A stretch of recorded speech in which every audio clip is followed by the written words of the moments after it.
Good morning, ladies and gentlemen, and welcome to today's meeting of the Overview and Scrutiny panel. Apologies for the slight delay, a few technical problems this morning.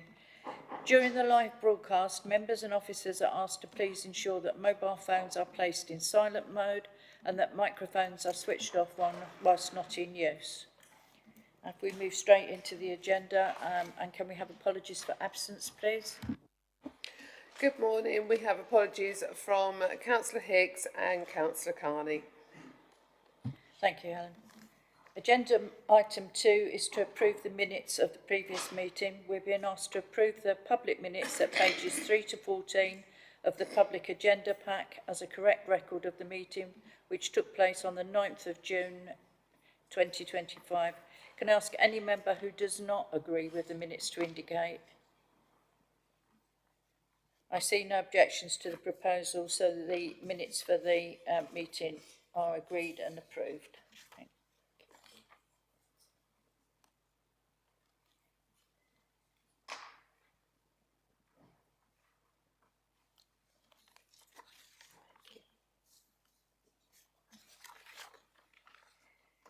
Agenda item 3, there are no urgent items for consideration today.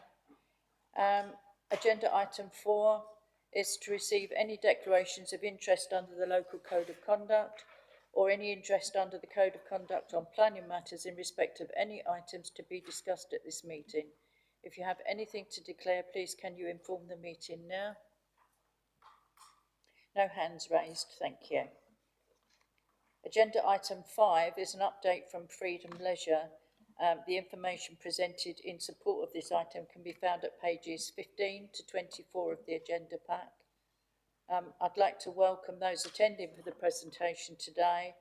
Can you please introduce yourselves and give a brief overview of your role in relation to the matter, and then would you like to go ahead and provide your presentation? Thank you.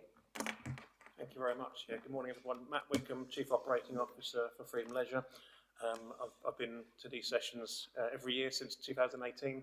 I think pretty much, obviously mine in the COVID years, and was involved in mobilisation and now support from a central perspective for Freedom Leisure.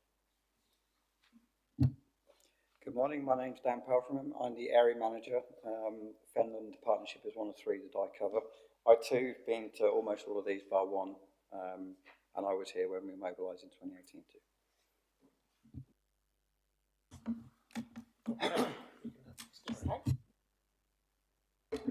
Hello, I'm Councillor Susan Woolwork and I'm the portfolio holder for the Freedom Leisure Centres. Morning everyone, I'm Phil Hughes, I'm the Head of Leisure Services, so I work closely with Dan and Matt, monitoring the contract with Freedom Leisure. Good morning everyone, Carol Pilson, Corporate Director. Good stuff, thank you very much. Hopefully these slides will all work for us and we can get going. So, there we go, good. A bit hard to read there. I'm just going to do a little bit of introduction and then I'll pass over to Dan for the local information, if that's okay. Normally at this sort of stage at the presentation, and we do a lot of these, to be perfectly honest, it tends to be talking about the woes of the last few years. But we've made a commitment this year that we're not looking back as a business. It's all about looking forward for us now. And so whilst I could go on about energy crisis and COVID and inflation and minimum wage increases and NI increases, and I've done it already, haven't I? But we're not. We're very much taking the positive. I think from our perspective now, we've got to look forward. I think that a lot of the government support that may have been there previously, we're not seeing much signs of that, although we still campaign heavily through UK Active and Community Leisure UK, which is the organisation set up to support not-for-profit trusts like ourselves. We very much need to sort of take a lead, in our own right, and that started last year where we made a very small surplus as a business. We're a not-for-profit organisation, as hopefully you'll all be aware, so profit isn't the be-all and end-all, but we have to make surpluses so that we can reinvest back into the communities, and obviously so we survive, so we're not eating into our own reserves. So last year was a really positive outcome for us, and now it is about looking forward for us and really clear focus and keeping our focus on our core objectives around our clients, our customers, our colleagues, and our environmental and sustainability commitments. That's really the sort of the key focus, and getting back to that rather than maybe the firefighting of the last maybe 4 or 5 years that we've had to cope with. So really trying to take a more positive and proactive approach. Having talked about how tough the last few years were, we have actually still grown as a business. We're now at 129 facilities operating on behalf of 28 council partners, and actually as of the 1st of July we're up to 132 and 29 council partners as we just mobilised a new contract in Southend, and we're also about to mobilise a new contract from the 1st of September in Braintree. And even in the last financial year, which we're technically reporting on, we saw some growth. We took on 3 new contracts in that period of time and retained all of our existing. And importantly, we've just retained one of our largest contracts in Guildford as well. So from a business sustainability and viability perspective, we're on a very sort of steady platform now. And that should give us the ability to move forward and say in that more positive mantra. As a reminder, we are not for profit. We don't have shareholders. Nobody takes money out of our business. Anything we generate does go back into the communities which we serve. And Dan will start off on his first slide talking about the local financials. I've given you an overview, but really importantly, it's important that we look at the local level and how we're performing. So on that point, I'll hand over to Dan. Thank you very much. Just before I go into the other slides, just to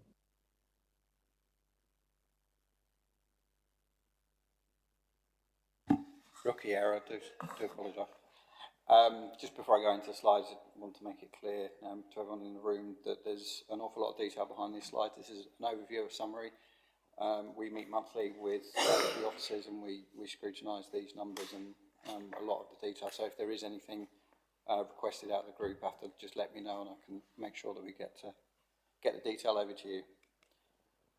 So the numbers, we have actual accounts, and then we have what's known as the bid contract. So that's the financial plan written before we mobilised in 2018. We wrote the plan of what the next 10 years plus 5 would look like, and this is the last financial year. So in very, very, very simply, we are ahead of where we were planning to be on the income, but we're behind on the expenditure. We're spending a little bit more money than we planned. Not really a surprise, but we're not dwelling on the energy crisis and the cost of living pressures. Ultimately, that's resulted in that slight overspend there. So our deficit number is slightly larger than we planned it to be. It is moving in the right direction. There's an awful lot of initiatives and interventions that we've put in place, both locally and nationally, that will bed in this year and next year when I'm presenting. I'm sure we'll see some numbers that I'm confident in that because I've got the Q1 numbers and we're seeing growth. So we're on plan in terms of getting back to the original plan, if that makes sense.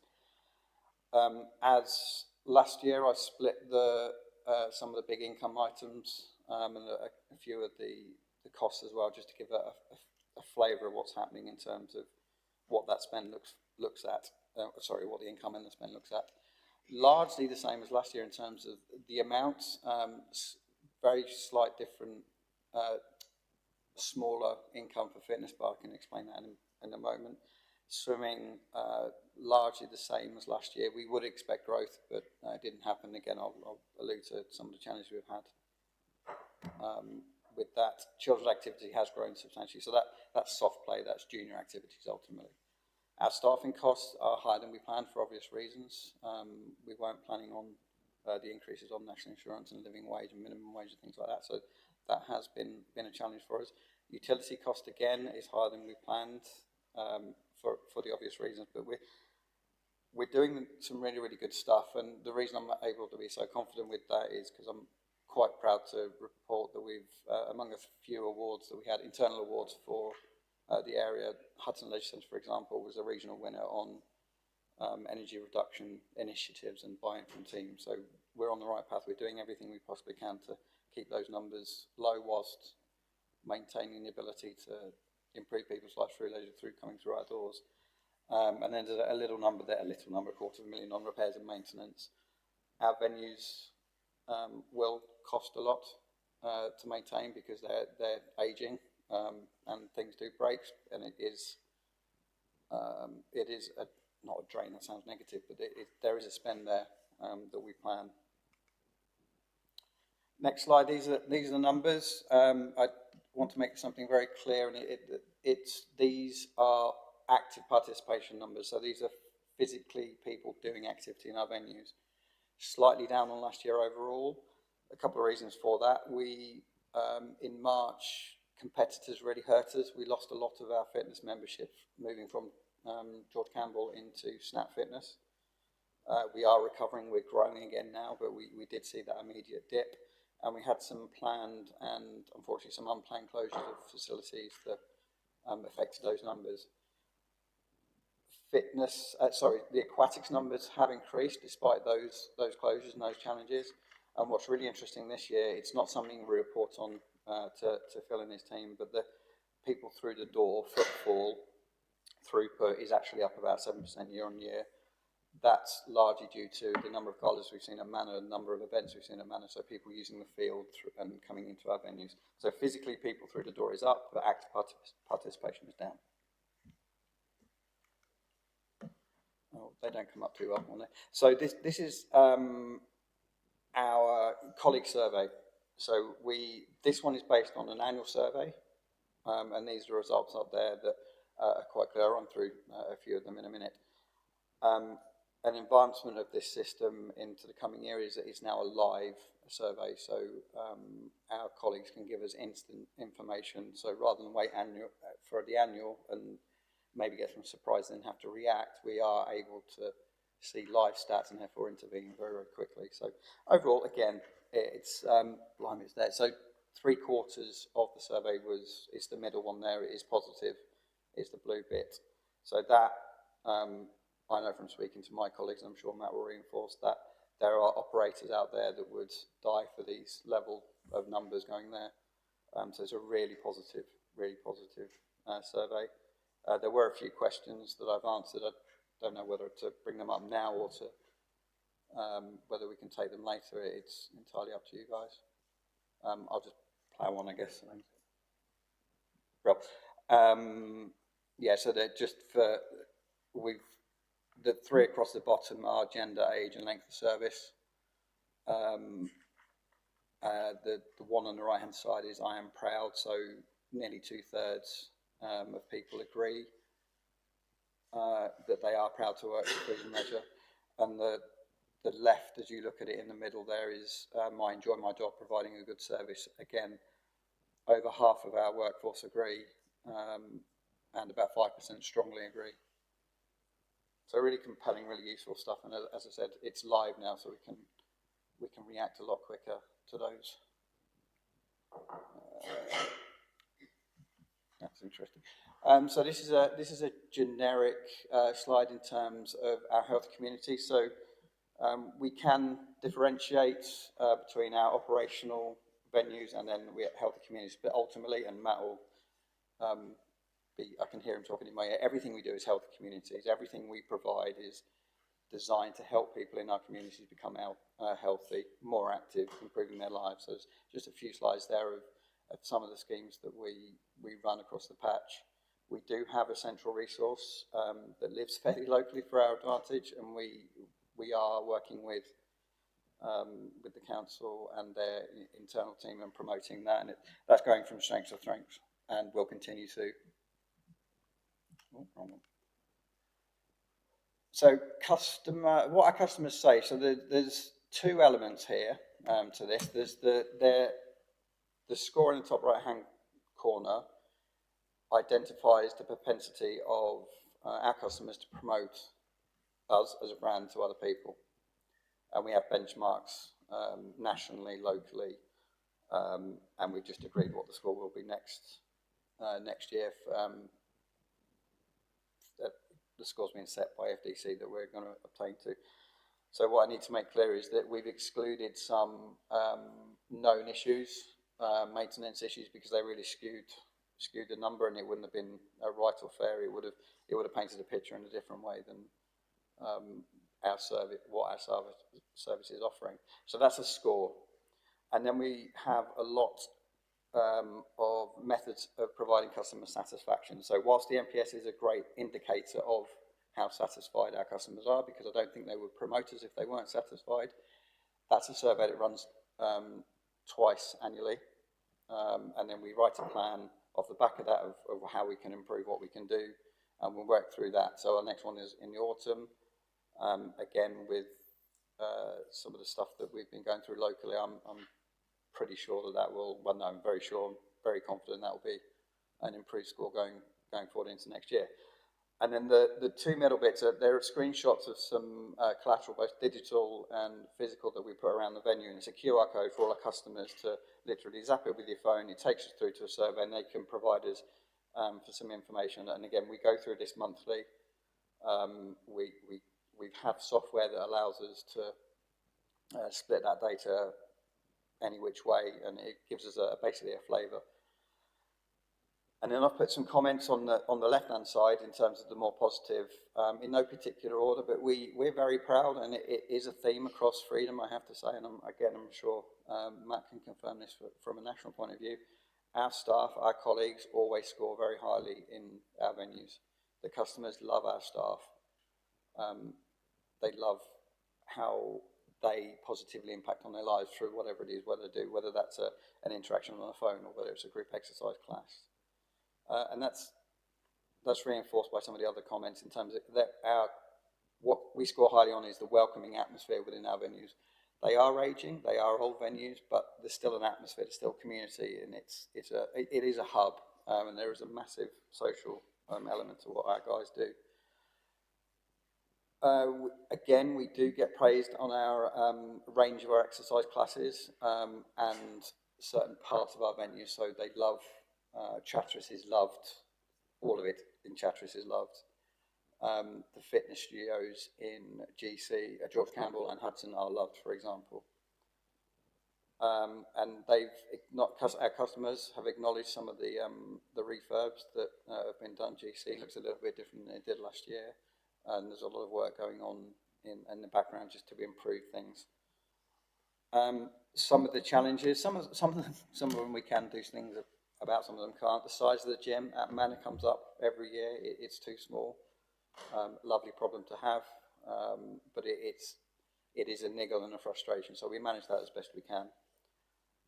We do have the price is high comments, but that's conflicting with our customer satisfaction survey that we run monthly that very seldom comes up. But in our MPS one, in terms of our this survey, it does come up as pricing.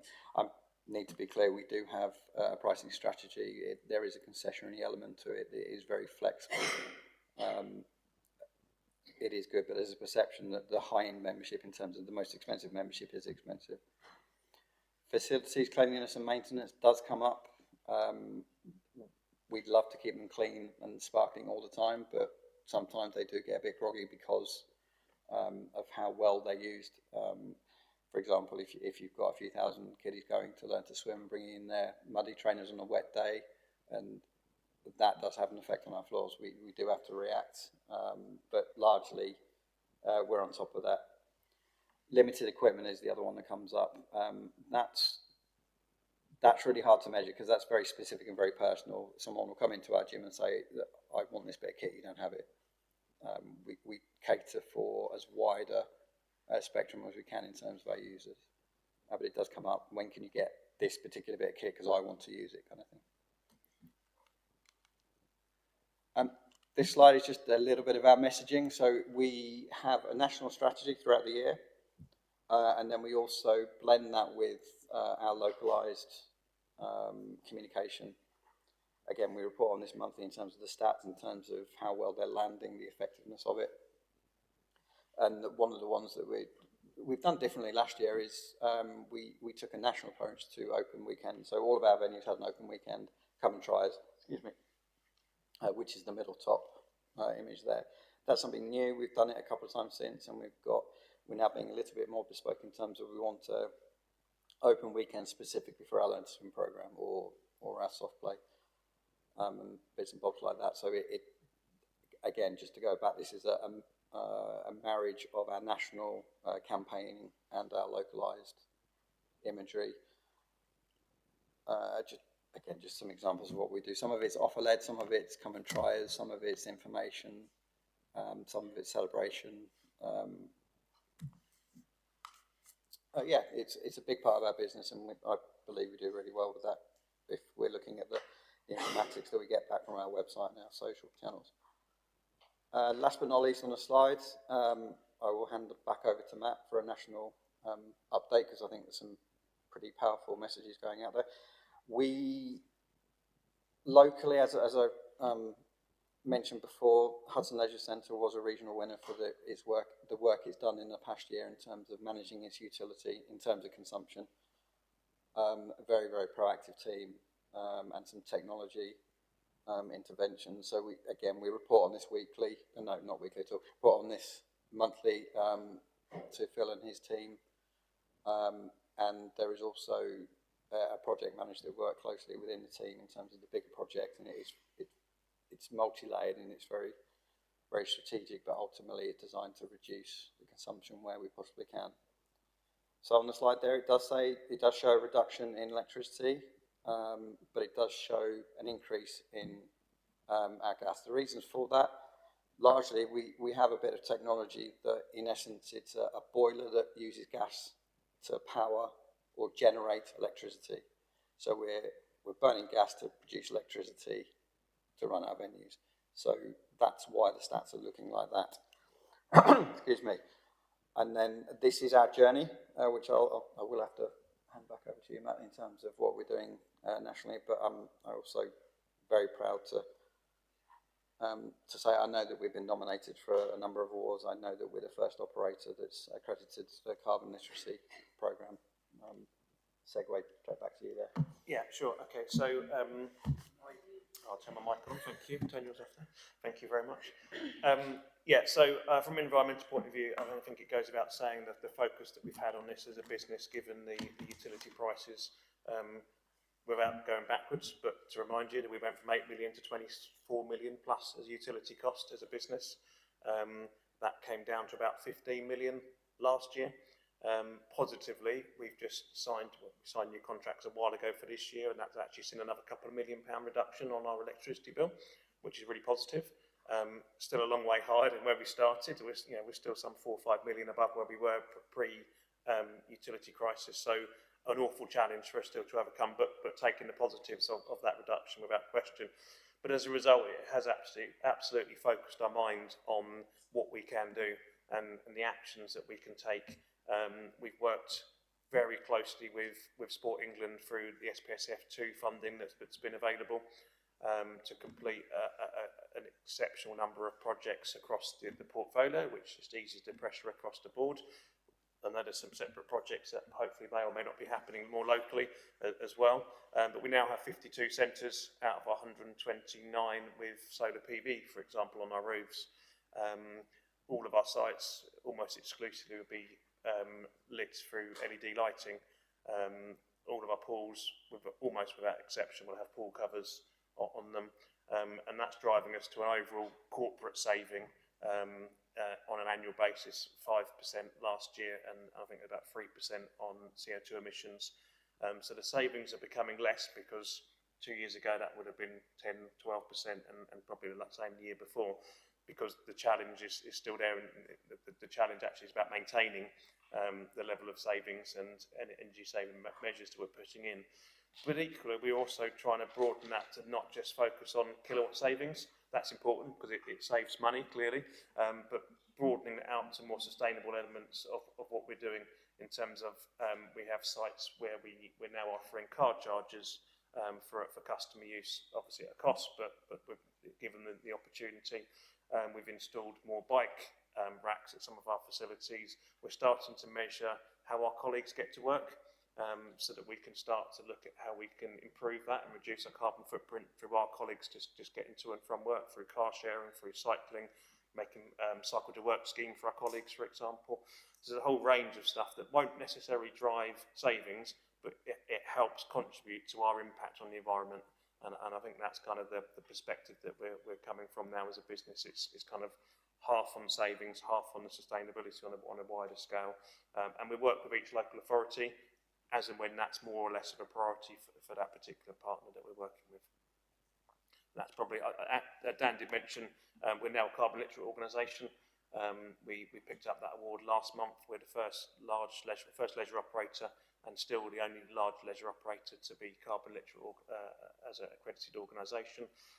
We've just been shortlisted for Energy Awards 2025 in 4 categories, and we've also in the previous year were shortlisted for a BASIS, which is Sustainable Business Network awards as well. So we're really kind of at the forefront of what we're doing. We sit on the UK Active Sustainable Alliance, Sustainable Futures Working Group, which is a leisure industry leading group. I sit on that group myself actually to try and influence what we do as an industry. And we're also heavily involved with CL UK and the Energy and Sustainability Group. Again, I chair that group on behalf of the not-for-profit trusts in the UK as well. So really quite at the forefront of what we're trying to do, but we're not resting on our laurels. There's more we can do going forward, and we will. I think that probably takes us to our last slide, which is just about questions. So you might click on that. Thank you for that presentation. This item is now open for discussion, so are there any questions or comments members would like to make? And I failed miserably myself and didn't turn the microphone on. So, do we have any questions then, please? Councillor Barber.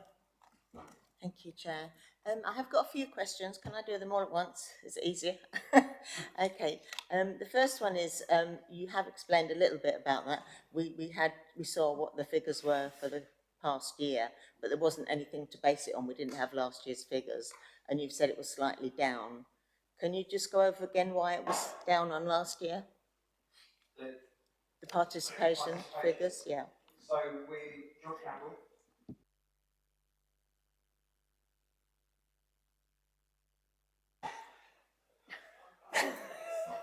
Yeah, I might learn. So George Campbell had some competitors pop up locally, the most prominent being Snap Fitness, which is a franchise model, very low cost. And we generally see this trend. We lose, if a operator like that pops up, we lose a lot of customers in one fell swoop, and then they slowly come back. So we're in that phase of them coming back. So year on year, if I look at Q1 this year versus Q1 last year, George Campbell is very much recovering in terms of the numbers of participation. So that was the fitness side of things. So that's our gym, our classes, and well, ultimately, yeah, it's our gym and our classes. The other side, whilst aquatics is up year on year, it isn't at GC because we had some forced closures through to repairs that we had to do, planned. And I say unplanned because it was planned to be done and take a few weeks, but once we got, I guess, spades in the dirt, we found some more problems. So that project was extended quite a lot, and that was painful. If we're closed for a couple of weeks, customers tend to bear with us and come back because they're loyal. If it's beyond that, they still want their kids to swim, learn to swim, so they go elsewhere, and then they create a habit there as well. So again, they are coming back. It's just they go quickly and come back slowly, if that makes sense. So that largely is the participation numbers. Okay. Second question is, on the staff colleagues, Yep. Percentages, seems to be 2/3 women to men. I just wondered if there was a reason for that, or was it just... Absolutely is. We have a large learn to swim scheme, swimming lessons, and a high proportion of those are women. It's a sector industry standard across the country. Lots of our teachers are female, so it skews the numbers. I could add to that, actually, just from a national perspective, the stats actually in Finland are slightly skewed. It is a trend, as Dan said, for studio instructors and swimming teachers. They're predominantly female. Our overall mix is slightly more balanced as an overall business, but I don't think that creates any concerns locally. But it's not quite as off balance, if you like, as it might be locally, but it's a very consistent trend. Okay. Another one, just looking at the presentation, I found the pie charts interesting, but the tiny little underneath, you couldn't read. Even when it was up there, it's too small to read as to which colour meant what. So that it would be more helpful if that could be larger in future. Very much. This pulls out of a system which we no longer use, so I'll be able to manipulate the data and, in essence, create the charts myself. So yeah, noted, because it is small. And just the last thing was, I did notice that some of the customers were saying that there weren't enough evening swim sessions, and wondered if that was going to change at all. So we review our pool program quarterly. We've just agreed what the summer looks like. The approach is, as long as we've got a balanced program across all the pools, and the idea is that you can go swimming at any of the three pools at any one time. We do change our program based on our knowledge, which is based on user trends. So, for example, if there is the need for that session, we wouldn't block it on principle. We'd go, okay, let's try it and do something new. So. Thank you. Welcome.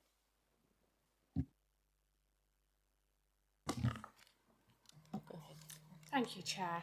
So I'd just like to come in with some praise to begin with, because your staff are excellent. I'm a member of Manor. I used to be a member of the Hudson, and I've been to George Campbell as well.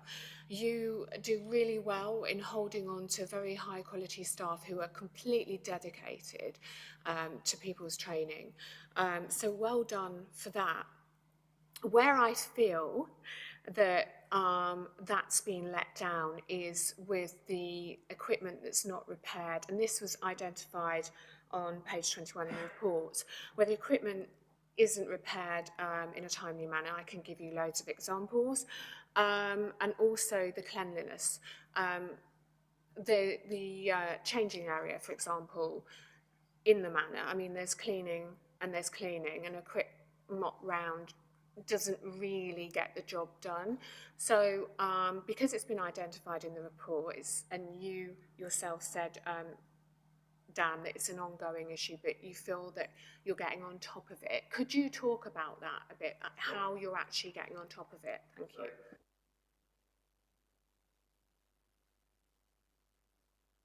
We struggled with recruitment for a long period of time, specifically at Manor, so we didn't have local senior leadership. We do now, and the team is evolving. The team now, if I compare it to a few months back, are immeasurably more competent, capable, willing. So we did suffer, and that was noted, and we have recruited a very strong cluster manager, and he's building his team around us. So the cleanliness is, we measure it, so there's a brand standard that we expect to get to, and it is increasing. The score is getting better. It's not where we want it to be, but it's getting there. In terms of the equipment, we're a little bit susceptible there. We've the kit was under a very good maintenance regime that we've fallen out of, so we're now onto a reactive. That can take time. It is an ongoing challenge for us, and we recognise that, and we're working with Phil and his team to see what we can do in terms of getting us back onto a maintenance package. So that will speed that up.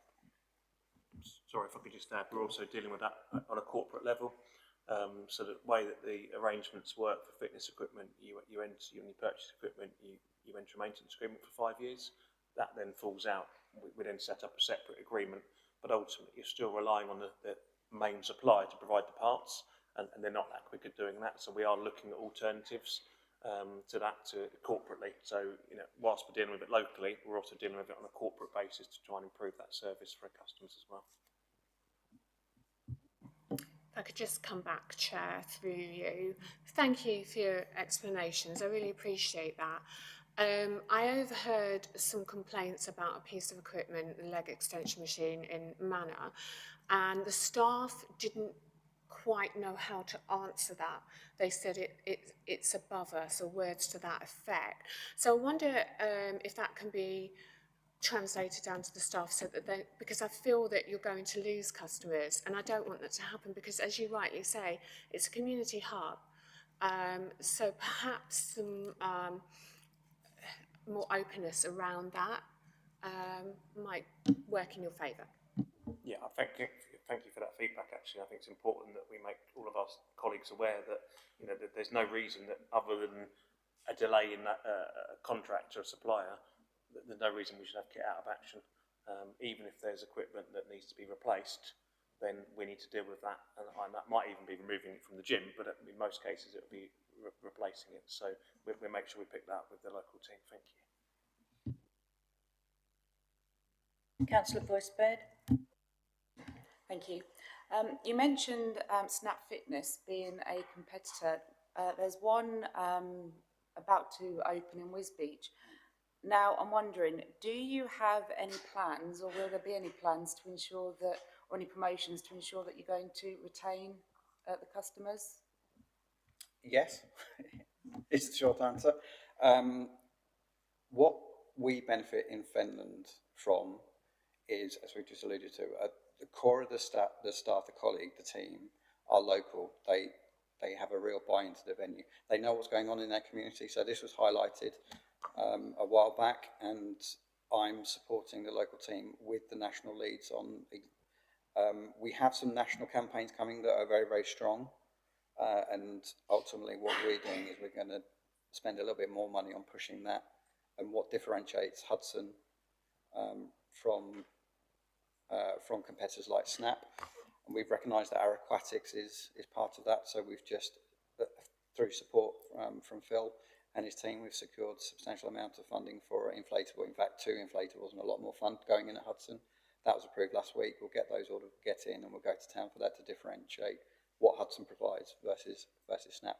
We will lose some fitness members, our curiosity. We just need to get them back a little bit quicker than what we did in GC. Thank you. Are you concerned about the likes of Snap Fitness at all? No, I'll be really honest.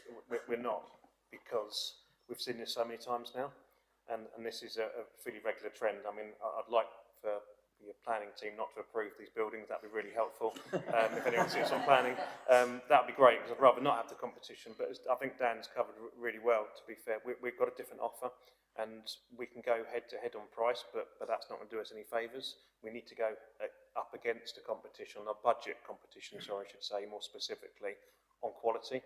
And that means we need to get the cleanliness and the maintenance right, but actually focusing on our key asset, which is our colleagues. You won't get that in a budget gym. It's £17, £20 a month, because you just get a room full of equipment, and that's why we get people come back.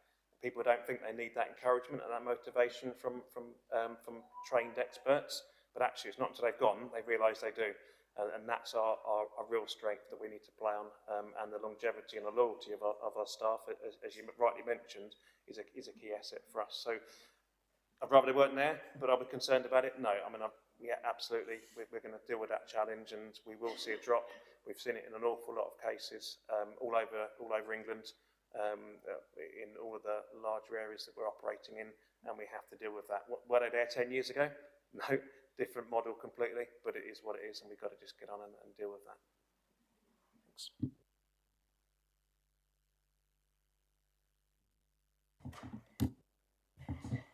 Councillor Booth.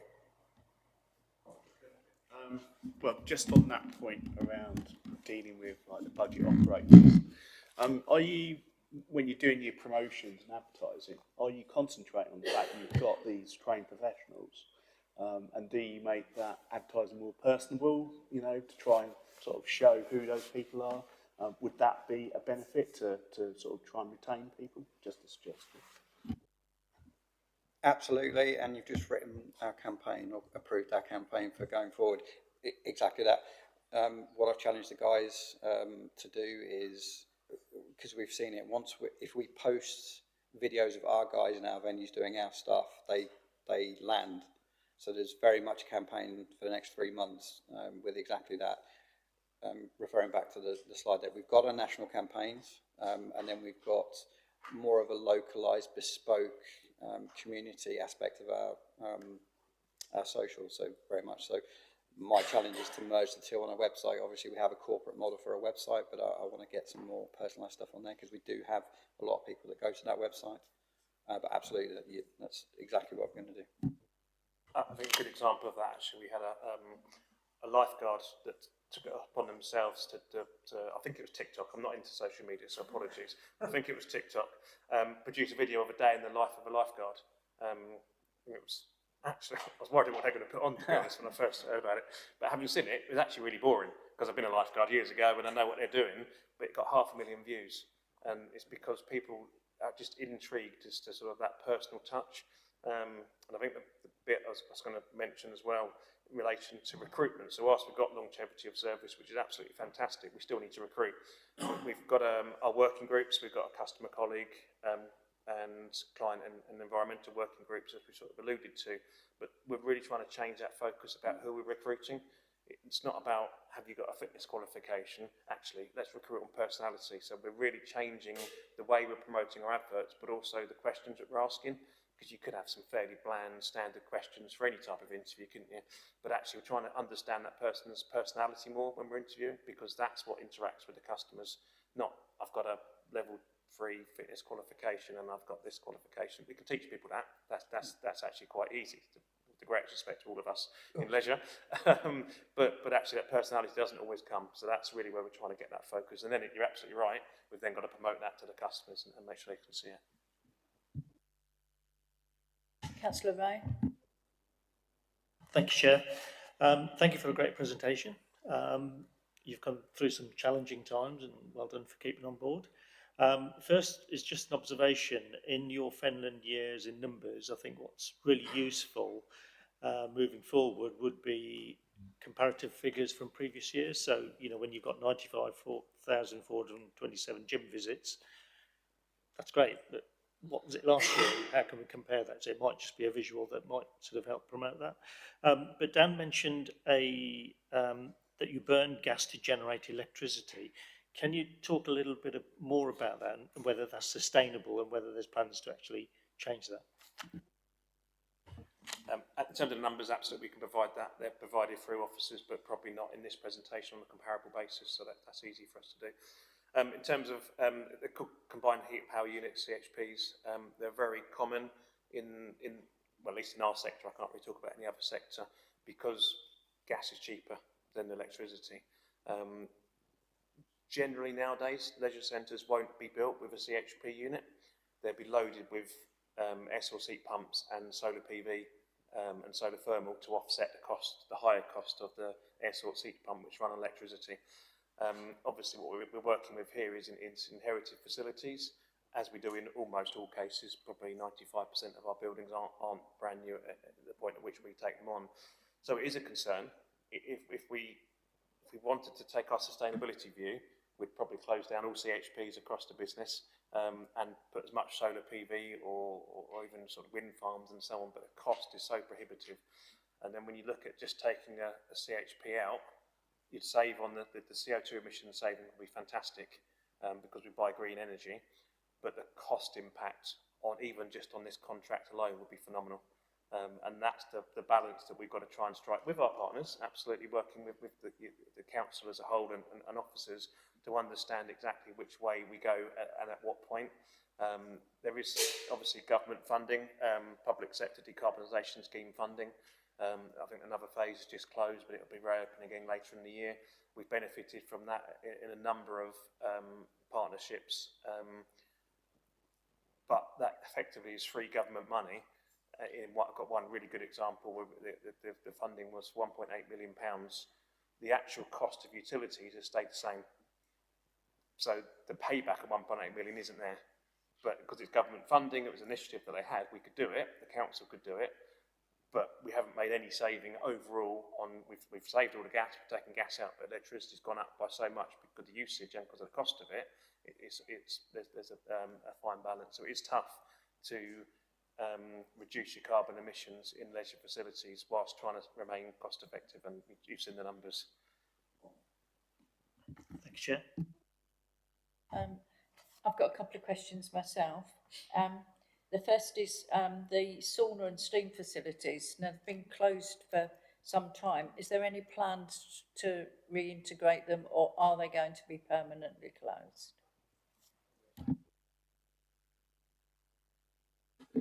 So the short answer is no. So when they, after they was implemented a little while, they obviously needed renovation.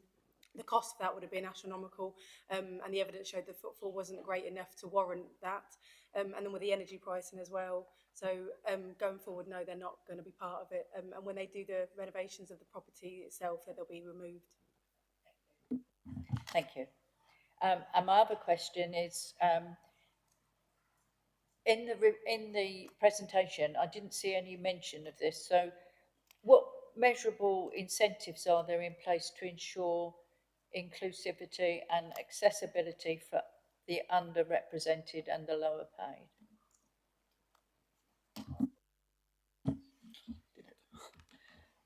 Right, so I'll just read from, I'll read the formal response we gave to the question, then I can elaborate if you need to. So I have alluded to it in the presentation. We have a concessionary pricing structure available to those that are eligible. So the eligibility, one of those is based on income, for example. And we have a lot of, again, national projects like the HAF funding project, which is it's the holiday activities and food initiative. So that's a Cambridgeshire County Council fund that and allow the kiddies to come and do an activity at our venues, and then we provide a food voucher that they can then take onto a supermarket or any retailer that's part of the scheme.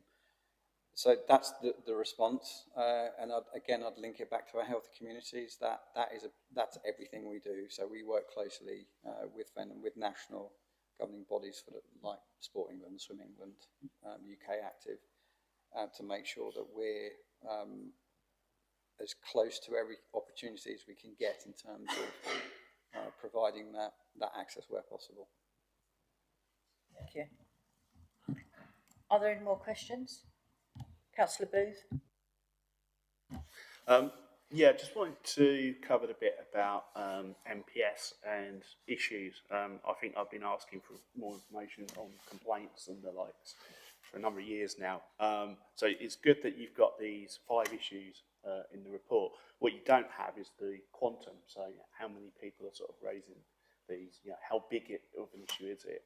And also, it's just a point about the Net Promoter Score, the fact you've excluded certain people because of known issues. That's not how Net Promoter Scores work. I used to work in an organisation where you have to take the raw data, as it were, because that's the whole point. You know what the issues are that people are emotive about, and you try and fix those issues to improve your Net Promoter Score. So what is the actual Net Promoter Score with the full data included? I think Dan may well come in. I think the issue with the Net Promoter Score was probably around the pool at George Campbell. So it was a known issue. It was being fixed. It was unfortunate the survey went out at the same time. So it was kind of, that was the justification, because there was a problem. Everyone knew there was a problem. It was taking longer, unfortunately, because more issues were found and it was being resolved. So that was the only thing that was retracted. It wasn't, we didn't take these change rooms are dirty, I would take that one out, that's a poor score. It was very much just one isolated key element that was done, dusted and dealt with. So I think that was the justification behind that element.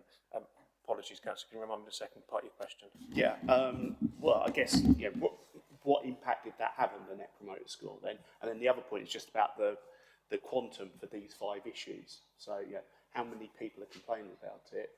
I'm assuming these are your top 5 issues from your surveys. But just to give us an idea, what are the numbers behind it? Because that just gives us a better feel for it. One of those, you could have like hundreds of people complaining, and then by the time you get to the 5th one, it could be like 10 people complaining. So, how big are these issues to be? I can give you an indicative number, and then I can provide the physical number through, or directly, or through Phil's team. Around about 100 surveys received for the bigger venues. And what we need to be really clear on, it was a finite, short window. It's not like probably what you're used to is a live MPS that goes out consistently over a period of time. Where we've got that, we get vastly different numbers. This is a snapshot. In terms of the volume. In terms of the MPS score itself, it'll be neutralised. In terms of the 33 is the partnership one. So it's around about 0 in terms of raw data. ranging from, we had a few venues with slight negative, and then we had some with really quite strong positives. But excluding the known issues, over 53% were promoters, so they were scoring as 9 or 10 out of 10. So half of the people served days, 53%, were promoting us. And then you've got the on the fence people, which is another close to 30%, yeah, to 27% that neither here nor there. So yeah, that's that. I think if I just pick up on the other point, because you're absolutely right, you have been asking for data. I think we've now shared that. You should have had some information that Dan sent through, so that gives you a bit more idea on some of the numbers. I appreciate there'd be more detail to that, but I think hopefully that's given you a bit more of a flavour as well. Yeah, I mean, it would just be useful if it's in the presentation, because this is obviously what the public get to see. So, yeah, whereas obviously if you're sending it via emails, the public is not as visible. But yeah, I mean, just back on the MPS, I mean, anything above 0 is considered good, because a lot of companies, that they will have sort of maybe 0 or slightly negative MPS. So the fact it is that high, I understand the reason why you've done it. Maybe you could put a bit more explanation around that. But yeah, it does look a very good MPS score. You know, a lot of organisations would give their right arm to get a score as good as that. So yeah. If I could just add to that, one of the things that Matt alluded to, we've got a centralised working group. So it's recognised, I think it's fair to say customer first is very much the approach for this year going forward. I can almost guarantee the scores next year will be better because of the work that's the approach we're taking nationally, but the work that's happening and filtering through. Just to go back to the other point raised in terms of the recruitment, we've got some really quality people that we're adding to the existing colleague team. So I'm very confident these scores will be high next year. If I'm not here next year, I didn't get that right. I will be here. Councillor Seneca.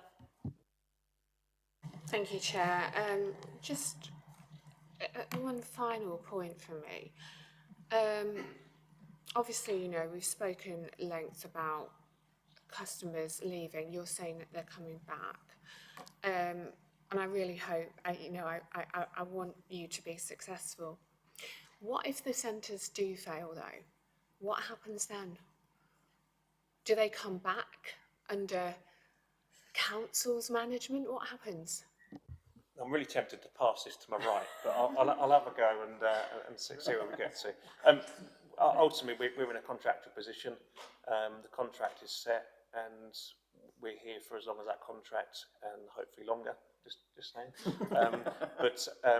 You know, it's not. If it fails here, quite honestly, it fails everywhere. It won't just be in Finland. And so, if the business model that we're operating to, that an awful lot of trusts and even private operators are up and down the country, if that doesn't work in one place, it probably doesn't work. The key to our success, quite honestly, is working with the council officers, with yourselves as well, to make sure we're delivering the community service that you want to deliver to your community, that we want to deliver on your behalf. If we're coming from the same perspective on that, and we want the same outcomes, and we want to improve those outcomes, then we're in a great place.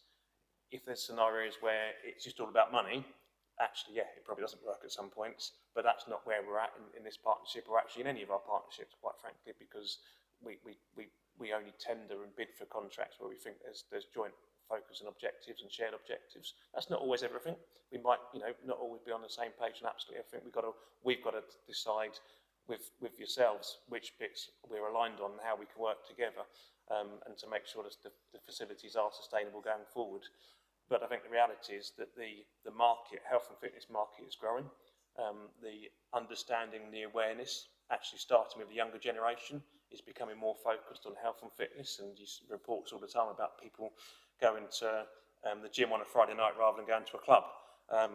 Back when I was 18, I'm not sure I would have done that, but that's the change and the shift in the mentality of the younger people coming through, which is great, and that can only be a positive sign if more people want to participate.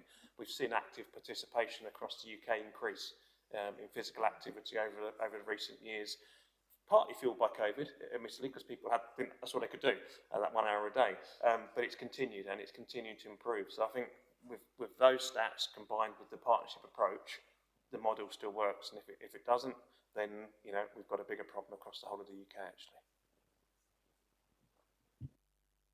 Thank you.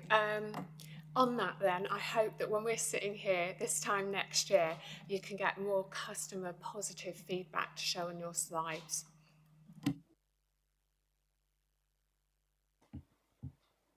Are there any more questions?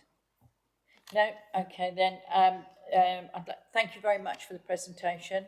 And it does all look very positive.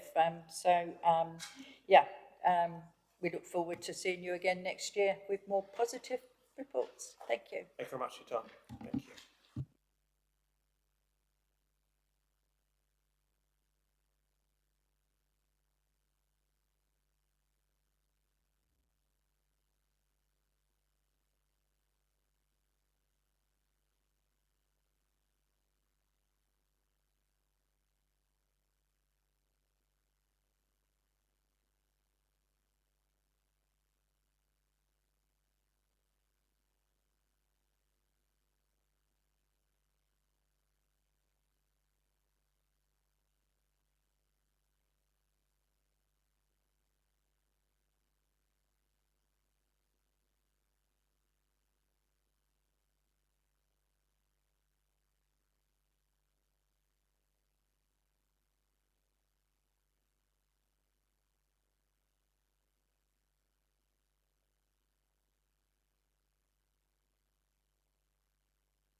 Agenda item 6 is an update on the corporate priority relating to the environment, which can be found on pages 25 to 28 of the agenda pack.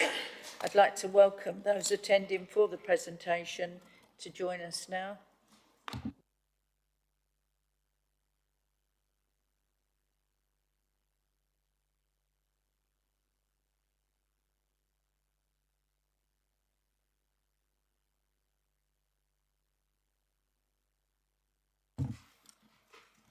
Thank you for joining us. Obviously, we know who you are, but for the benefit of YouTube, would you just introduce yourselves, please?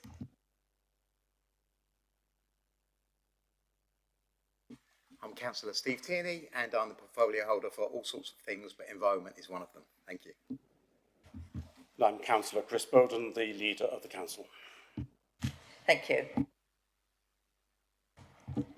We've seen the presentation and we've obviously all had the opportunity to read it already. Do you want to make any particular points, or do you want to go straight into questions on the report? It's entirely up to you two. Chair, I think I'm sure everyone's read the paperwork, so I'm happy to go straight to questions. I've got no kind of speech to make, so welcome any input from the committee. Right, so shall we start then with questions? Anyone, please? Councillor Senate-Clough. Got a few questions. Good morning. I wondered how the priorities, this is probably a question for you, Councillor Tierney, how are the priorities decided generally, if you could speak about that?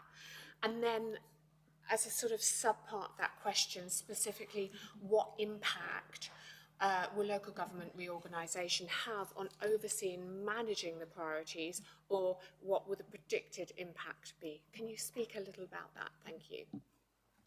That's such an open question. It's so difficult to answer. So, of course, we decide the priorities through the council's procedures. So the groups on the council and the councillors feed in, officers feed into it. It goes through all the committees that you would expect, including ONS, and then the priorities are decided and pushed forwards. How that will be affected by local government reform, I wish I knew the answer to that. Of course, we know nothing about the exact form that's going to take, or even if it's going to proceed at this point. So it would just be guesswork. I think the important thing to do is to look at our priorities each year and make sure that we're adjusting based on new information, so that whatever happens, we can make the appropriate adjustments and put Finland in the best place to either continue or to pass our responsibilities forwards to whoever takes them on afterwards. Thank you, Councillor Tierney, and through you, Chair, I understand that obviously you have sort of contingencies in place to sort of address the situation as it progresses, because as you rightly say, no one knows at this stage what's happening. So thank you for that. My next question is related to that. This may be a question for you or Councillor Bowden. Would it be fair to say that in light of these extraordinary changes about to take place, the corporate priorities model of a one-year plan with three-year aspirations, i.e. a medium-term strategy, is perhaps no longer the most effective, suitable model? And how will these changes that are taking place affect the reviewing process? Yes, thank you for the question, through you, Chair. I think the model's right, and I'll explain why. I can see why you might think not, but just to explain, the medium-term plan is actually a 4-year plan. And if it were just a 4-year plan, then that would be a bit of a concern. But of course, we review it every single year. And so we have plenty of opportunity to feed in and make adjustments accordingly. So I can't think of a better model than that, because it's continually revised and we'll make whatever changes we need to make, obviously with input from groups like ONS and other committees. But I feel like that's a good system. Unless you've got a suggestion for a better one, I think we're well covered. Thank you. So essentially you'll continue with the same model through these changes. And my final question, through you again, Chair, could you give me an update on the Finland Inspire projects? Thank you for the question. At the last Cabinet meeting, which took place on June the 16th, I think, a report was given on Finland Inspire and where we are. We have divided the Finland Inspire project up into 2 tranches. The first tranche going ahead this year within the capacity that we have available to us, and the second tranche going ahead when we have reasonable confirmation that local government reform is going to go ahead and that is going to take place with effect from the 1st of April 2028. I'm anticipating that we will have that confirmation when government lays its proposed legislation before both houses of parliament as statutory instruments, probably in the spring of 2026.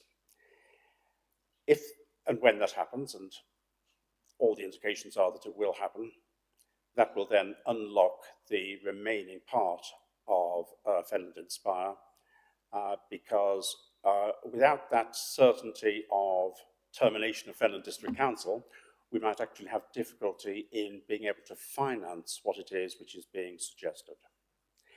Having said that, at the meeting last month of Cabinet, it was announced that one of the projects will not be going ahead now, and that is the Wisbech Chapel project. And the reason that's not going ahead is that on preliminary examination of the project, we couldn't work out how we could make it sustainable. So that has been removed from the list of Finland Inspire projects, but all other projects will be going ahead, as I say, subject to that confirmation from government that local government reform is going ahead. Thank you, Councillor Bowden. More questions? Yeah. Councillor Boyce-Baird. Thank you. This is a question about street lights, so hopefully somebody could answer those. Why are the 40-plus streetlights units still awaiting inspection, and is the inspection in relation to the low-level lighting bulbs? or the columns, and what is the risk if these are structurally unsafe?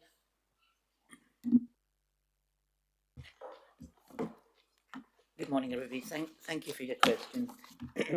We've got the answer, and hopefully Gary will fill you in anything else you need to know. The outstanding streetlight testing works relate to both electrical and structural integrity testing. The assets themselves are a combination of columns, poles, brackets, and ground-mounted uplighters. The delays are associated with factors such as contractors unable to access due to excessive tree vegetation overgrown, the contractor unable to find the assets on site or access the assets is restricted by locked gates, parked cars, etc. A handful of assets also require traffic management by Cambridge County Council road space to access due to the asset's location. The highest structural failure risk is associated with columns that are cast iron or concrete, and we're working with the contractors to complete the remaining work as soon as possible. And I think Gary can give you probably a more up-to-date. Yes, so Gary Edwards, I'm Council's Engineering Manager. In terms of street lighting, as Councillor French has just highlighted, unfortunately we do have some still remaining to be structurally and electrically tested. It's hoped that they will be completed this week, but obviously parked cars and access to some of them is very difficult. In terms of risk, any of the street lights that the contractor comes across where there's an immediate danger, they will remove the street light to make it safe for the public. So far, I think we've had about 16 street lights that are the highest category. So as I say, hopefully subject to access requirements, we'll complete that work this week. Thank you. Lovely, thank you very much. How many complaints have you had about the display of light from the new heads that have gone on? Very little. Obviously, the district council only has responsibility for around 1,800 lights, and we do share the same road space as Cambridge County Council's assets, who have got sort of more than 53,000 street lights. The county council are starting to roll out LED upgrades, and their luminaire spec is quite different to ours. It seems to be sort of dimmer. So we've had some complaints in relation to the Highway Authority's assets rather than our own. We've been using LED luminaires since around 2017. Occasionally we do get some complaints because there's a perception that the light is sort of projected too far forwards or too far rearwards, and we normally just fix that by putting a small shield on to prevent that light display. But on the whole, generally very few complaints of that nature.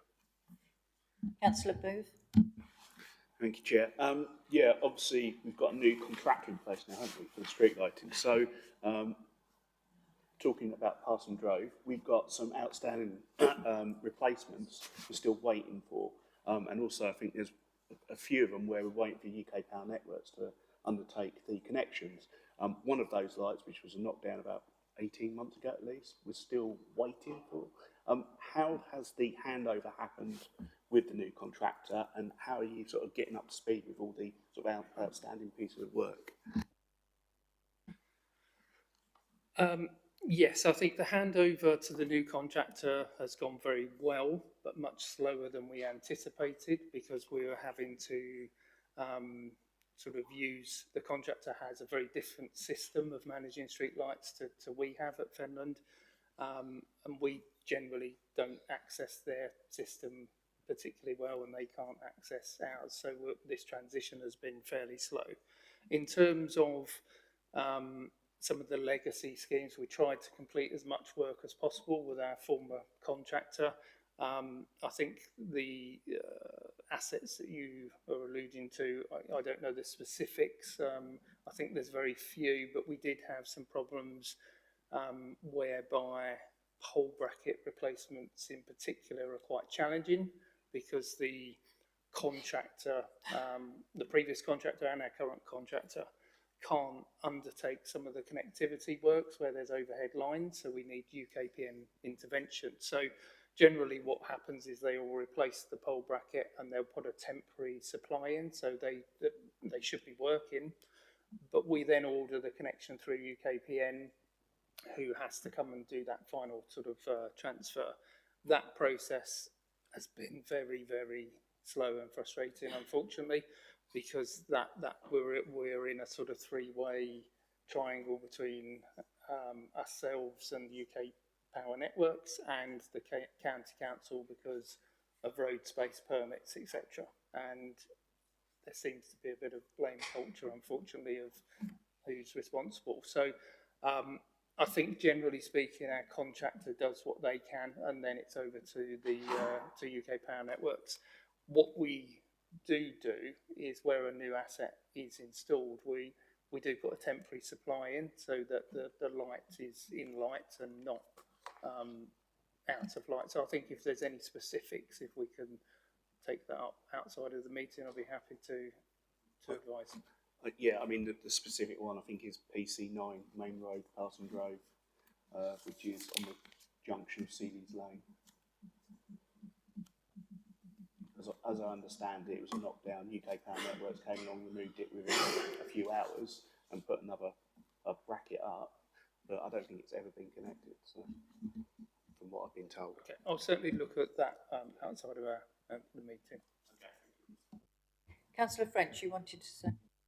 Thank you. Yeah, just going back to the traffic, the TTROs, the traffic management, which has to be done through County Council, and that has got to be booked a minimum of 12 weeks. So, you know, Gary's obviously got a bit of a job knowing when UK Network are going to be there and when County Council, and that takes probably 3 to 4 months for them to respond. I know that from bitter experience in the parish. We've got one light that's been out, it was a knockdown, and UK Power Networks have gone over the 4 months in which they would normally reconnect at one price, and now they're telling the parish that we have to pay £11,000 to reconnect it because it's outside the 4 month period, and we're saying no because we reported it within that period. So I do know that there is a battle with UK Network, so yeah, I understand. Councillor Dow. Thank you, Chair. I just want to raise the issue of bulky waste collection. Since the increase, certainly in my wards, we've seen on a weekly basis the constant fly tipping of bulky waste. I don't know whether that can be revisited, or certainly for low-income families, whether we can look at possibility of a discretionary scheme or even a bulky waste amnesty. Thank you, Councillor Tierney. Thank you. So first of all, just to push back on you a little bit, Councillor, there's no evidence that directly links the very small increase in cost of bulky waste collection with the increase in fly tipping. It's anecdotal, isn't it? And I worry a little bit about the causation you're presuming there, because I'm not sure you're exactly right. Now, I'm not saying it has no effect, because it must have some effect, but I think other things probably have just as much of an effect, so we shouldn't get tied up on the wrong thing there. So first of all, I think the service is great value. We are the cheapest per item, other than Peterborough, I think, of our local authorities.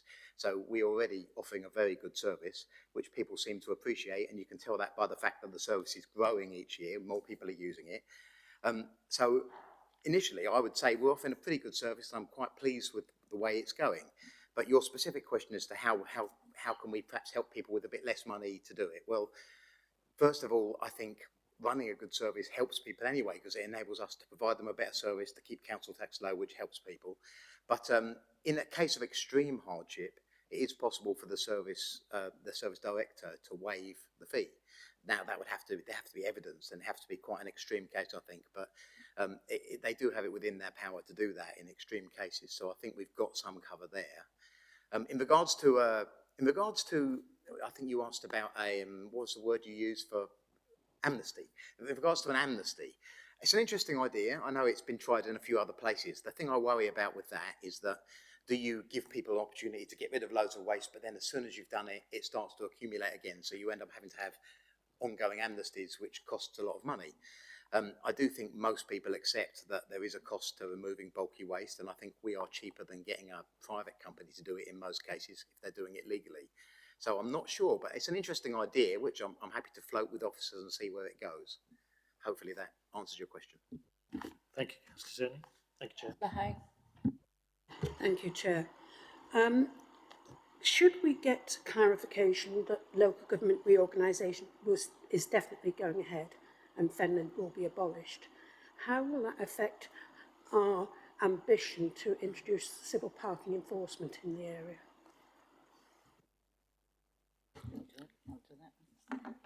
I'm happy to answer on that. It should make no difference, because civil parking enforcement is one of those projects which is going ahead this year anyway, regardless of whether or not we have local government reform. Having said that, the fact that everyone is assuming that local government reform is going ahead has assisted in clearing minds on issues which had been in dispute between the County Council and Fenland District Council about the way a scheme will operate, because I think we all recognise the high probability that the responsibilities of Fenland District Council and the responsibilities of Cambridgeshire County Council in respect of this particular issue will both devolve to the same body after local government reorganisation. So whilst it doesn't really affect its position as a Fenland and Spa project, since we are going ahead anyway, the likelihood of there being local government reform has actually made it easier for us to overcome some of the obstacles that we've had up till now. Can I just say thank you for that clarification? It's nice to know that something good is going to happen. Councillor Booth. Thank you, Chair. Yeah, I just wanted to come back on the point about the bulky waste. So I think Councillor Tierney said that directors have got the ability to do an exemption. The problem is, and I've used this service, it was a few years ago, it is a good service, it all went well. I don't think you've got the option on the online form to ask for that. So in reality, practically, there's no means to actually sort of enact that sort of process, from what I can see. Just an observation. The other thing is, I think Peterborough did do some sort of amnesty or free collection, but they did drop it, I think, because of the cost. But it might be worth speaking to colleagues at Peterborough to find out what the results was. I think it did stop some of the bulky waste sort of fly tipping, but you've got these rogue traders that will undercut the council and still dump stuff out in the countryside. I mean, there's certain roads I go to on the way to work where every other day there's something being dumped that's new. And the problem is it's the enforcement. I think there was another question about enforcement later, but yeah, okay. Well, thanks. I mean, I don't disagree with anything you just said. I think you're right that there will be a fairly large cost to an amnesty. We'd have to then absorb the cost of all the removal without any income. And then that's just a small window of time where you've reduced the problem. But as you know, people produce waste all the time. It would immediately start again. So the question is the cost going to be worth it from an environmental for the environmental benefits that we gain from it? That's a question to be thought about. As I said, I'm happy to take it up with officers and talk about it. My feeling, I've got to say, is I don't think it would, but I've got no evidence for that, so I'm absolutely happy to explore it.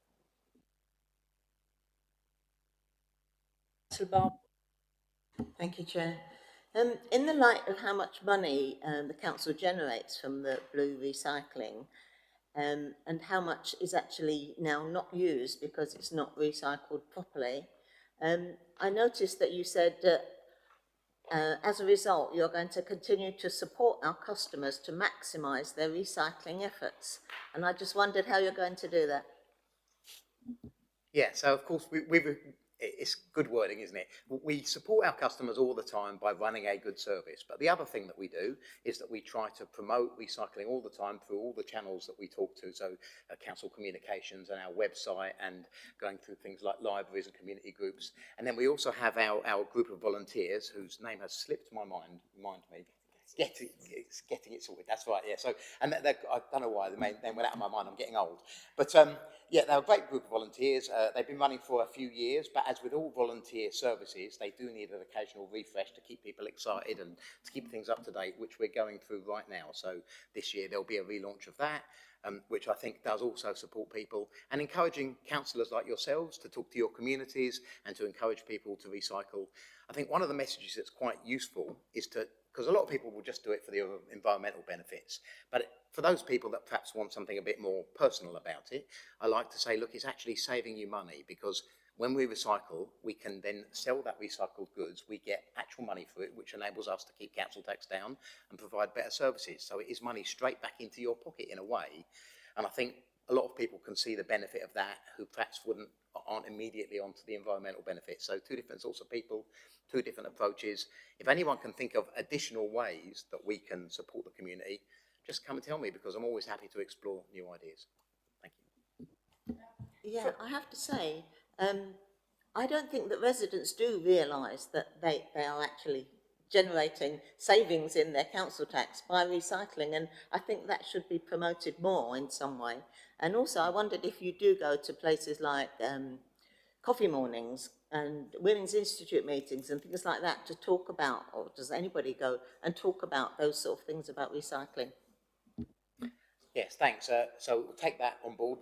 That's good feedback, actually. I think perhaps we could do more with communication to make people understand that there's that benefit for them as well as the environmental benefit.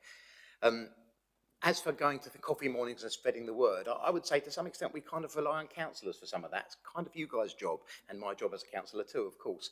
It's not that officers can't go out and do it, and I'm sure on occasion that does happen, but we have limited resources, paid resources in the council, and one of the things councillors have is that direct communication with the public, that hopefully you can help us spread the word, because I know you guys all go to coffee mornings and local events, and so you'll be in a perfect position to help us do that.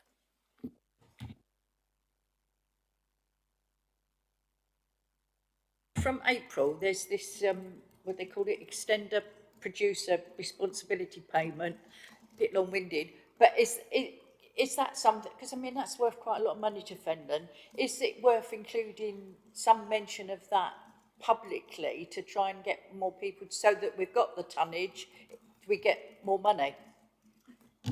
Thank you, Chair. It's such a big term, isn't it? It's actually the only note I've got because I keep forgetting what it's called. So I wrote, the only thing I wanted to remember was extended producer responsibilities, but you're right. I don't know, sometimes I think if you use these terms, they don't communicate. I don't mean label it that way. Yeah, exactly right. I don't think they communicate well with the public. What we've got to let the public know is actually this is saving us money as well as helping the environment. And I think, as Councillor Barber said, that's a really good message to take across. I mean, this extended producer responsibilities, for those who don't know, it's kind of like a tax. It's people who manufacture and use packaging now have to pay for the packaging that they use. And the more environmentally difficult it is to get rid of, the more expensive that charge is, which encourages manufacturers to use less packaging or to use different packaging that's more environmentally friendly. That's benefiting everybody who's worried about the environment, of course. It's having a bit of a knock-on effect to us in that it's reducing the money that we can get back because we get less recycling. But I suppose, despite that effect for us, it's still good news overall. And I think conveying that to the public more will be a very good idea, and we will be working on that. I've got another question for you, and this is around the fixed penalties. So we've only had 9 penalties for 790 fly tips. So is there a gap in the evidence? I mean, what makes it so difficult for us to actually go after these guys? Yeah, it does sound like not very many, but actually our numbers are pretty good compared to comparable councils. And the reason it's so hard to prosecute is because I think people know that if they fly tip, they could get caught. And so you've got to be pretty stupid. Some people are, but you've got to be pretty stupid to dump your literature with your paperwork and your address on it into your rubbish. So officers do go out and visit sites. I think nearly half the sites get visited, and check for evidence. It's part of what our officers do, and occasionally we'll get evidence and the people will be contacted and prosecuted. But it's proved quite difficult because often you'll go out there and there's just nothing to say who dumped it. And then you can look around for witnesses, and either there are no witnesses or sometimes the witnesses don't want to say anything for whatever reason. They're hesitant to give evidence. So it's a challenge. And our officers are not police officers, they do the best they can, and I think broadly get quite a good result. But it's not that we aren't doing the best we can, it's just that there often isn't the evidence there. We had this project in New Drove, and fly tipping went down by 70%. Are there any plans to sort of take elements of that and roll it out across Fenland? I think we'd like to do that, but we want to do it in hotspots because despite the fact that it was very effective, it's also quite expensive. And you've got to balance the cost to the council versus the benefit you get from it. I think it's valuable where you've got a particularly difficult spot, as there's a couple of other spots. I think South Brink in Wisbeach is one of them, and New Bridge Lane, I think, is another one. And also wider areas across Fenland. We'd like to target the hotspots that we know about. It's a great way to tackle it. It definitely works well in New Drove. So we want to do more of it, but we've got to keep the costs considered to make sure that we're not overspending what we've got. Thank you. I've got another question. I don't know who wants to answer this one. So how will council measure carbon savings from the net zero village funding? How do I put this? It's sort of not our job. I mean, well, it is our job in a way, but when the proposals were put in, they had to build into them how they were going to make a net zero benefit. So that generally tended to be that they were going to use less power, or they were going to introduce some sustainable sort of power that benefited the net zero situation. And that had to be built into the case they made, and then that was analysed and checked by officers to make sure that it stacked up. So the work has already been done to make sure that it will work. So unless they do something completely different to what they told us, which I think we'd get to hear about and look into.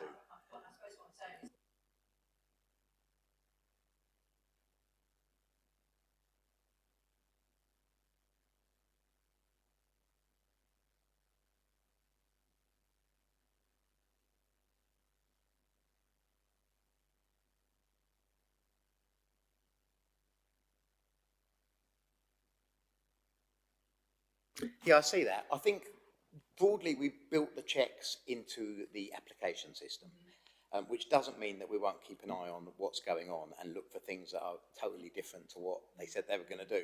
But I don't expect a lot of that. I don't anticipate it. I actually think that what will be delivered is what they said they would deliver, and that it will do what it said it would do, because that has already been checked. That work has already been done. As long as they do what they said they were going to do, the benefits should be there. Are there any further questions? Councillor Barber?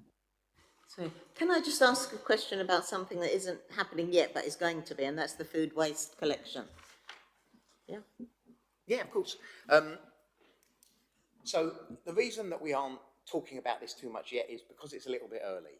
So the government has imposed, you probably all know, but perhaps people who are watching don't know, the government has imposed new regulations to do with food waste, and each council has given a little bit of leeway into how they introduce that. Our plans are in place. So at the moment, we've ordered the caddies for inside and outside of the house. It's been through cabinet to order the vehicles. Later on in the year, we'll be looking at the staffing, and that will be worked out. So it's all in place to happen next year. Our current plan is to do a lot of publicity on it, starting in about autumn, and then running every month up to it, so that everyone knows everything that's going on, all the questions are answered. It's actually really good news. It's a great policy because it's just beneficial to everyone. For those people that don't want to use it, they don't have to, but people who are bought into it and want to do it, it's going to make more space in your bin, you're going to get a weekly collection for your food, it's not going to cost you anything extra, so people who are worried about smells, particularly this time of year when your food's rotting for 2 weeks, that will be dealt with much more quickly. There's loads of benefits to it.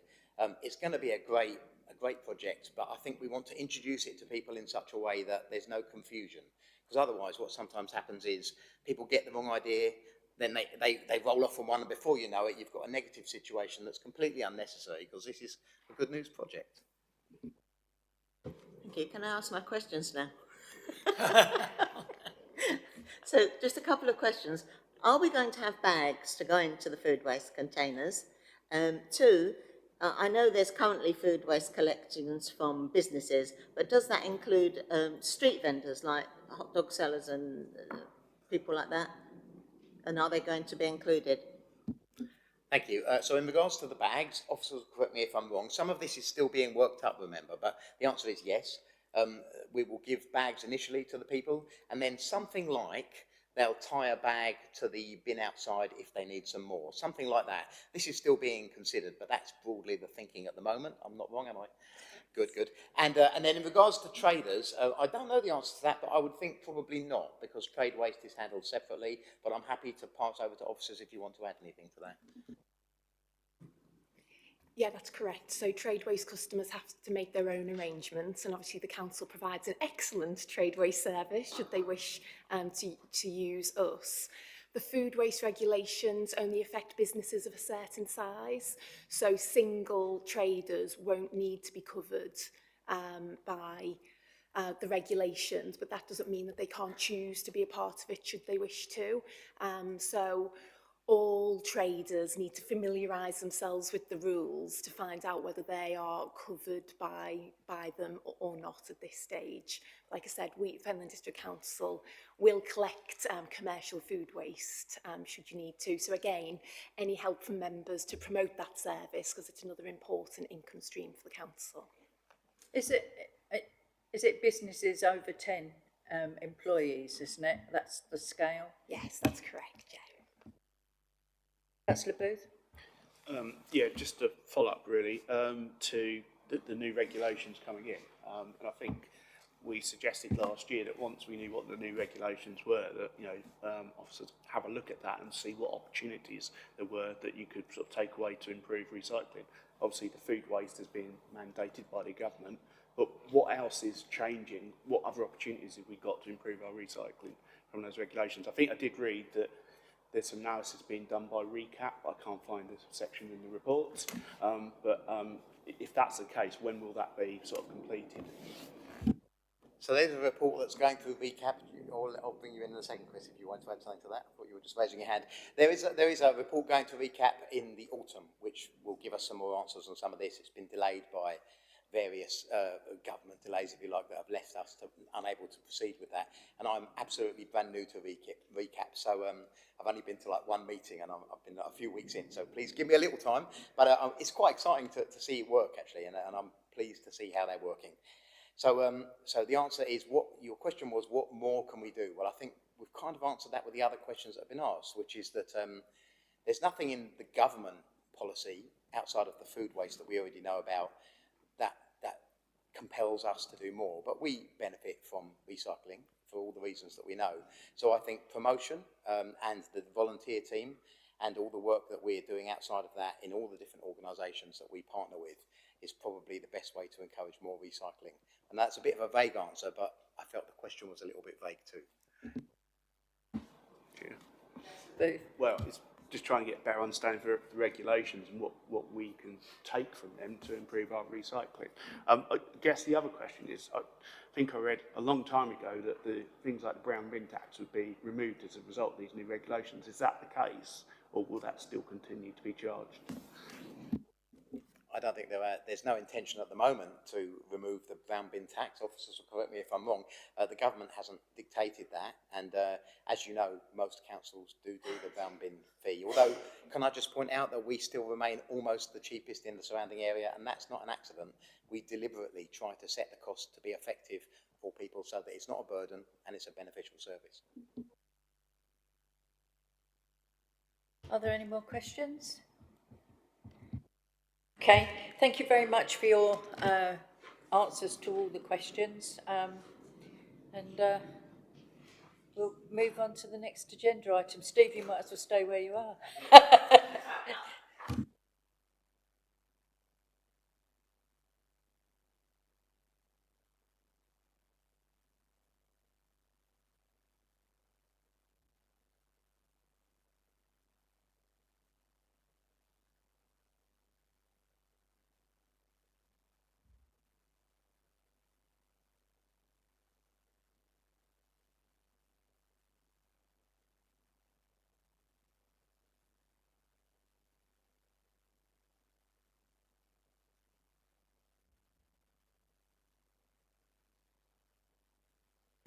Sorry, we're just missing an officer.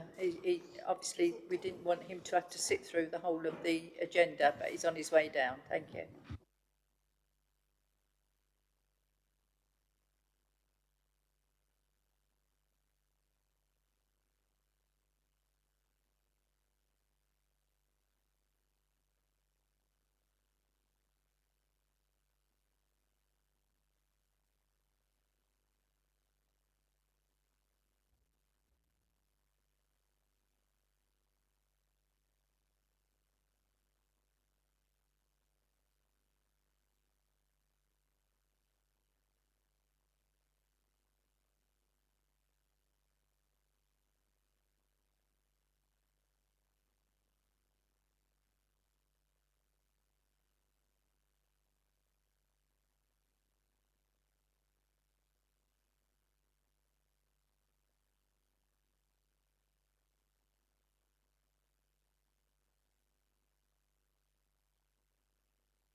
Which can be found on pages 39 to 48 of the agenda pack. I'd like to welcome you all for the presentation of this item. Once again, we've read everything. I'm sure you don't want to sit there and go through it. Shall we just move straight to questions? Thank you very much. So that being the case, ladies and gentlemen, do we have any questions?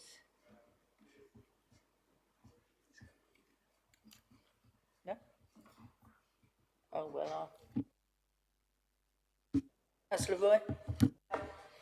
Thank you, Chair.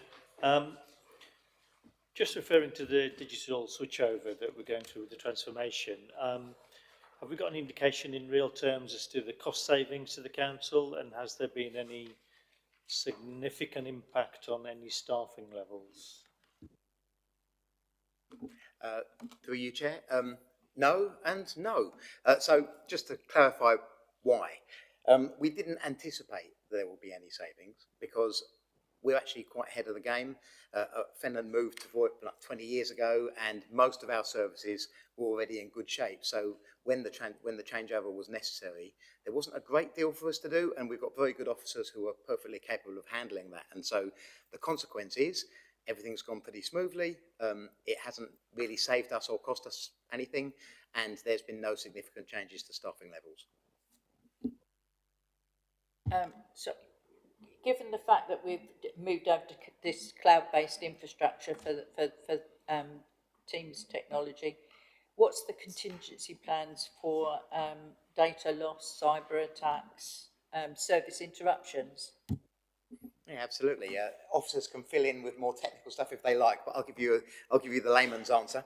So, we're well covered for data loss, as you would expect of an organisation of our size. We have cloud backup, but as well as cloud backup, there are on-site backups, and crucially, those on-site backups have off-site copies. So it's no good having on-site backup if a catastrophe happens and you lose the machine that you've got the stuff backed up onto. So it's necessary to have off-site backup as well. So we are absolutely well covered on that, and we regularly test to make sure that we can recover from data loss.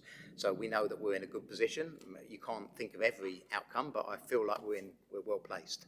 In regards to cyber attacks, we have all the sort of security you would expect of an organisation this size. I'm not going to try and name all the things that we use, but yeah, firewalls and third-party organisations to provide various sorts of backup for us. I don't know if officers want to be a bit more technical than me on that. I think you've got it covered, to be honest. Yeah, the normal stuff, regular patching, firewalls, network segmentation, all the things that Councillor Tierney's mentioned.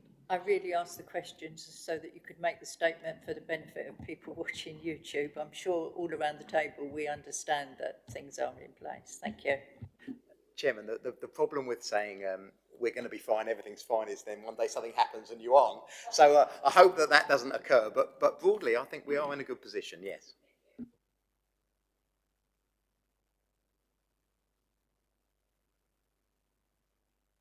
I'll go again then.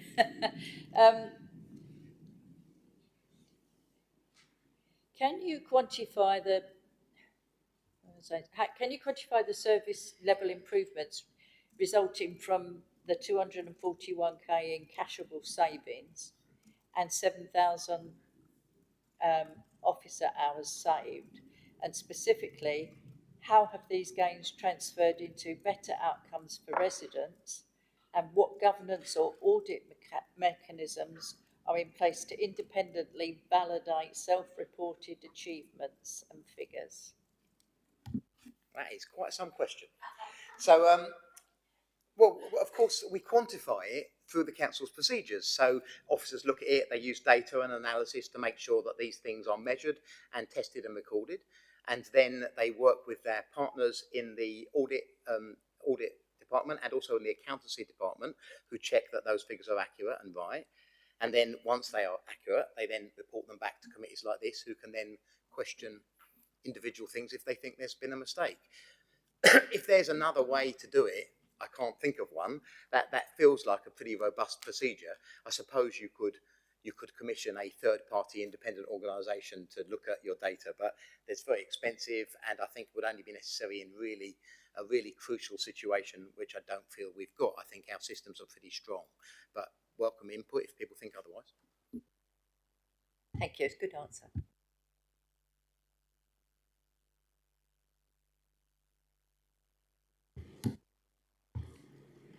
How is the council ensuring consultations are reaching underrepresented or digitally excluded groups in Finland?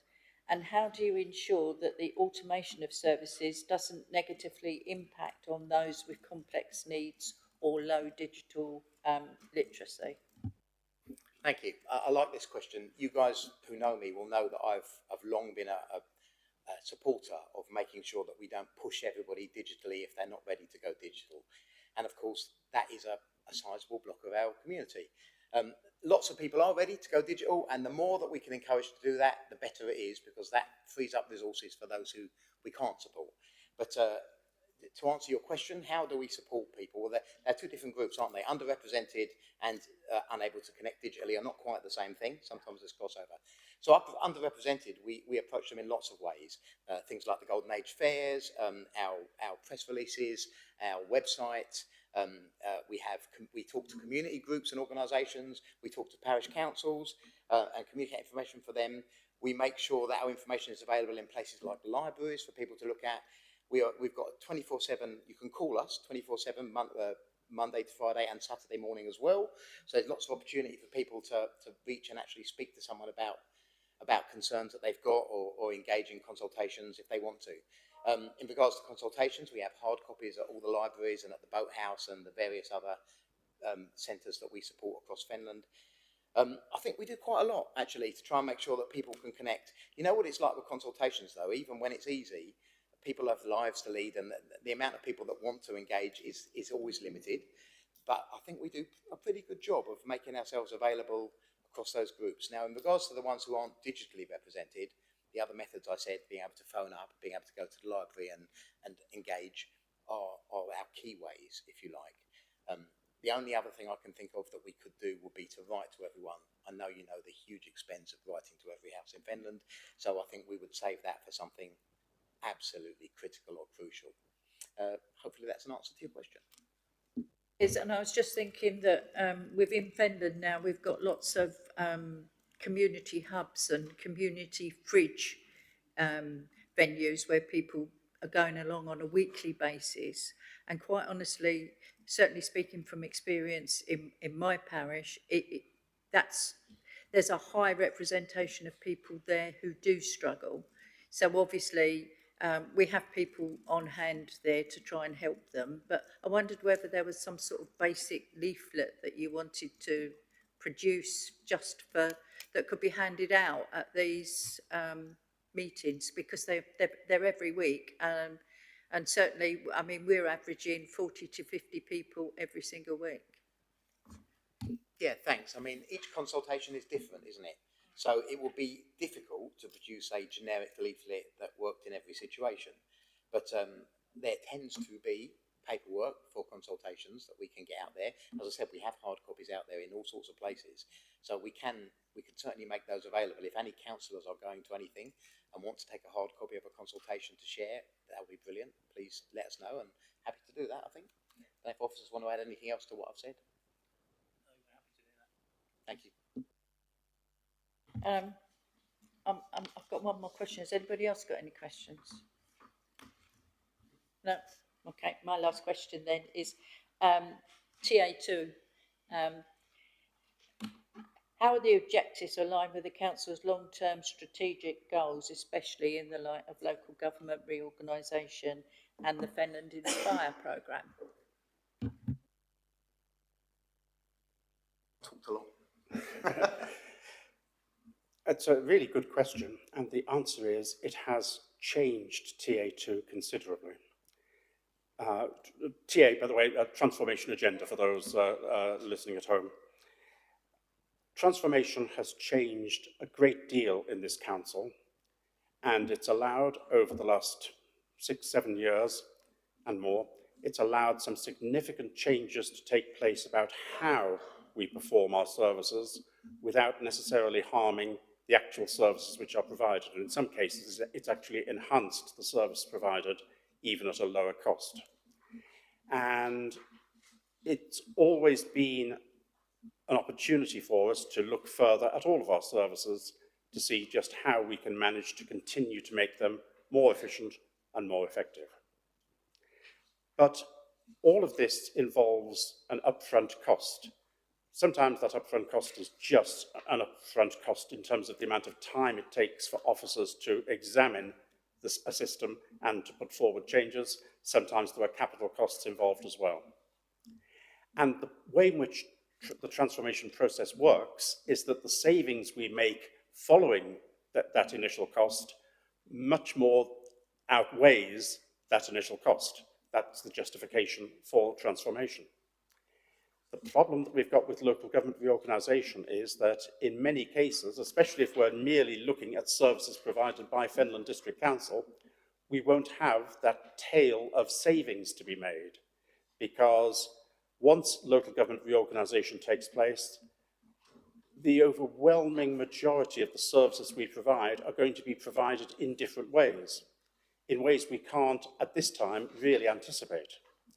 So to some extent, TA2 has been truncated. There are some savings we've initiated which we'll continue to make until we cease to exist. But there are other parts to that programme we would have started, and we now see it just isn't worthwhile doing so. And this is an example of one of the hidden costs that there is within local government reorganisation. Initiatives which would save money don't take place because they just won't be effective. And Councillor Booth was asking earlier about changes taking place as far as refuse collection was concerned. We can't necessarily manage now to have the long-term view that we would have had previously. So let's take everything to do with refuse collection and recycling. We have to anticipate now that there will be a new unitary authority which will have responsibility, not merely for the collection, but also for the disposal of refuse and also in terms of recycling. But it would be almost irresponsible for us to take decisions now which would only have to be undone and re-decided in 3 years' time. So we can't easily justify very large amounts of capital expenditure unless we're forced to do so by government, because we won't get the payback period necessarily when new arrangements are brought in sometime after local government reorganisation actually takes place. So what applies to our services generally applies specifically to the TA2 programme, Chairman, that you asked about. and it has most definitely truncated the opportunity for us to make even more savings than we otherwise would have done. Thank you. Do we have any more questions? Thank you all very much. And Steve, I'll definitely have some leaflets if I may. Yeah. Thank you.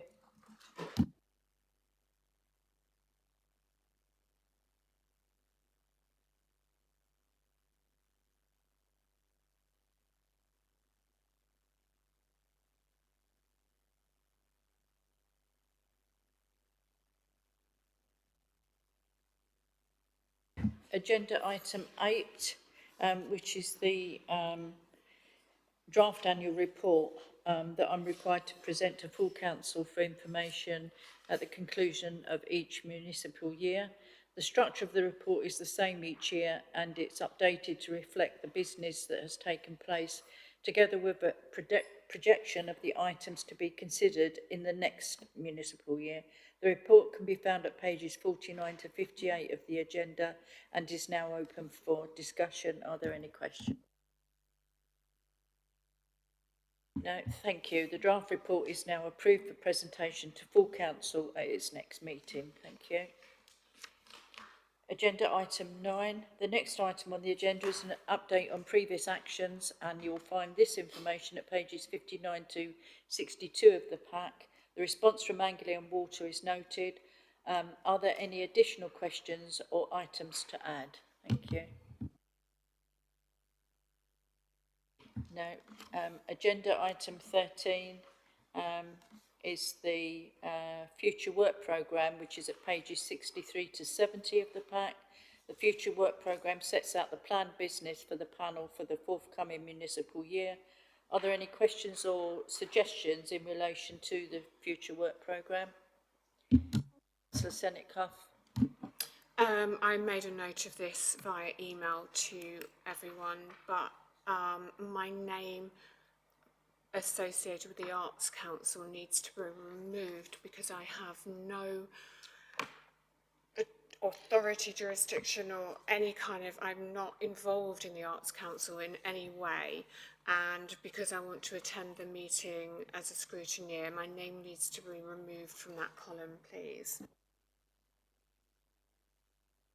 That's fine, that will be done, thank you.